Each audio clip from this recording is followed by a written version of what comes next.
Life after layoff. Why I refuse to quit.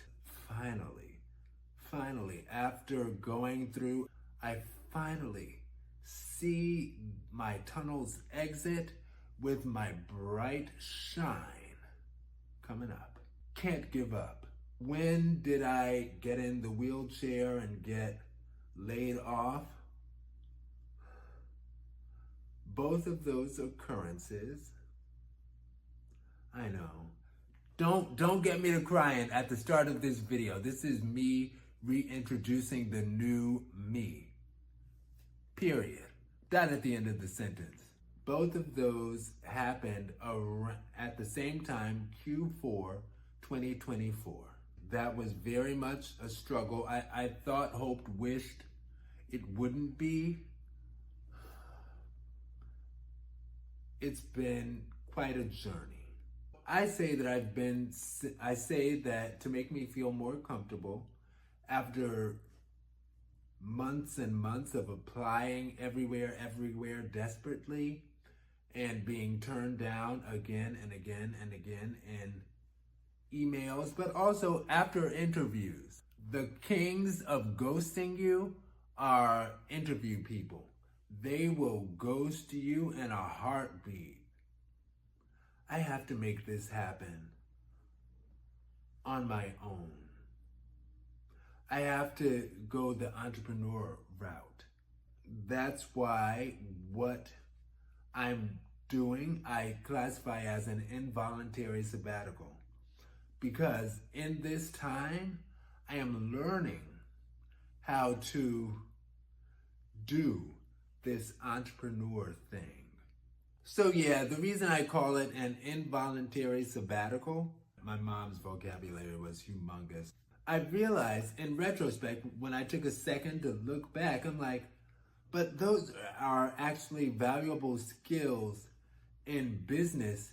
Google ads, Meta ads, those are marketable skills. And one thing that's so interesting, Meta ads actually reminded me of an app that I used to love it's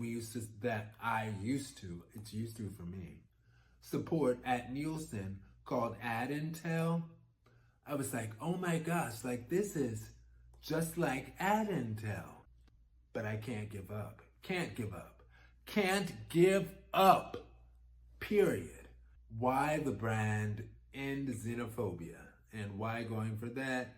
Because when I started on this trek of entrepreneurship, one of my friends who hipped me to his independent travel advisor deal, from which he is actually very successful, he was like, yeah.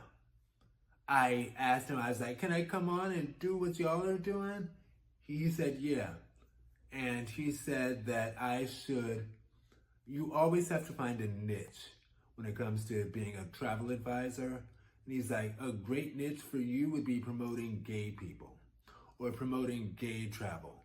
As far as the sections under #VerseTV for End Xenophobia, you can end xenophobia with travel.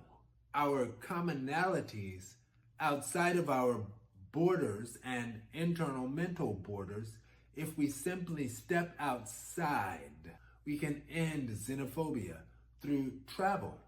Whether it's travel abroad, across an ocean, or travel across a state line to somewhere different. Travel.versetv.com. And then I said, I also want to have I'm Black, right? So I care about the Black community. So I also want to have that as an aspect of it as well. And then I thought even farther. I didn't have to think too far, but I was like, at this wheelchair part of my life, I now see in the wheelchair, oh my gosh. And I get it, because as somebody with MS, I know what it's like on the other side.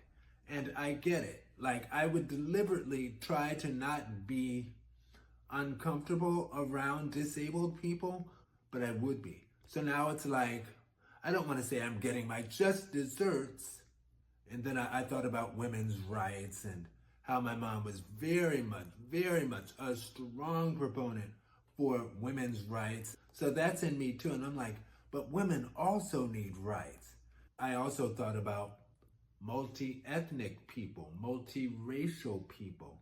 Let's end xenophobia because it's a team effort. We all must come together, world, in love to end xenophobia. Stop being afraid or uncomfortable with someone or something that's different just because they're different. Tools in which I present my e-commerce brand of different clothing and items and things that promote let's end xenophobia, that promote ending xenophobia. And you too can represent the ending of xenophobia with these items that I have in my e-commerce store, my Etsy shop. And it's shirts, it's hats, it's journals, it's guided journals, tools.versetv.com. Tennis. And that's a collaboration with my business partner for Appleseed Tennis. And I remember speaking with him because I really dig his brand and the tennis. What he has created, very much a tool for learning tennis in a great way.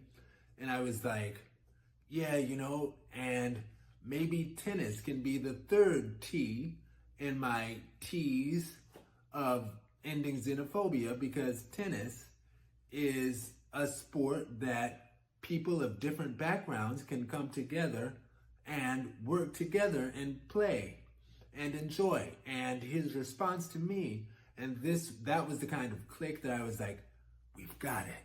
Because he was like, that's exactly what I want with tennis. And that's exactly how I see tennis.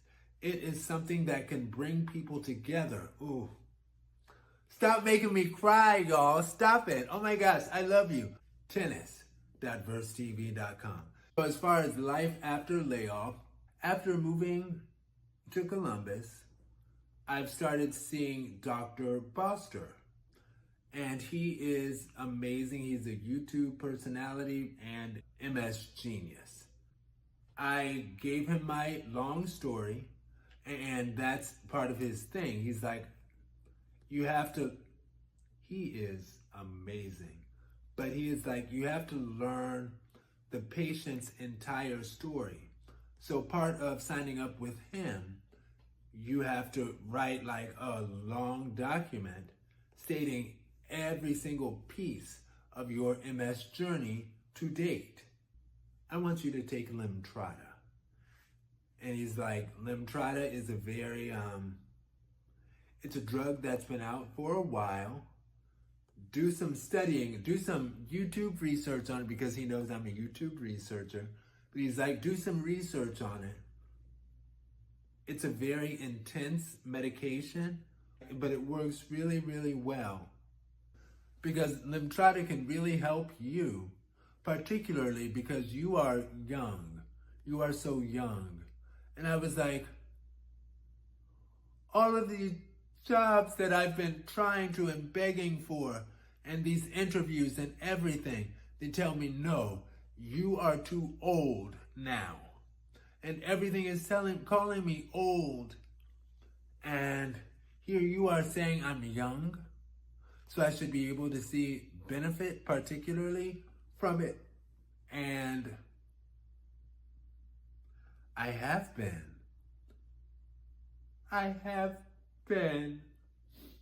It takes work. I am seeing benefit like I've never seen before from any of my prior drugs or anything with Limtrada. Also, years ago, I went to a natural MS healer guy. He's not a doctor. And he makes very clear to say, I am not a doctor, because people have to be really serious about that.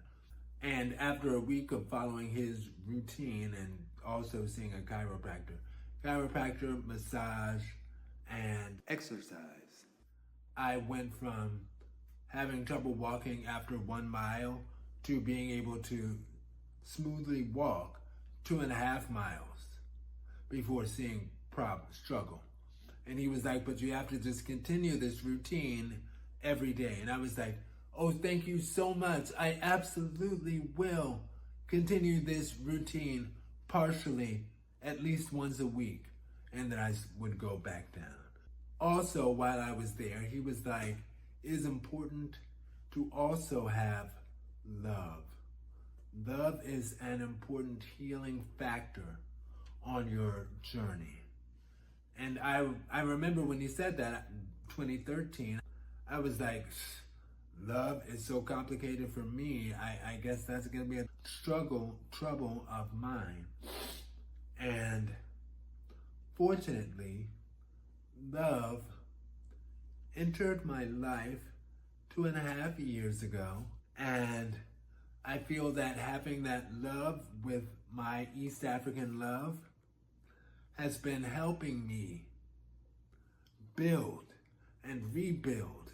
Knowing that I have someone I can communicate with, someone who cares about me. Darn it, we are millennials, both of us. We're both 83 babies. Let's end xenophobia.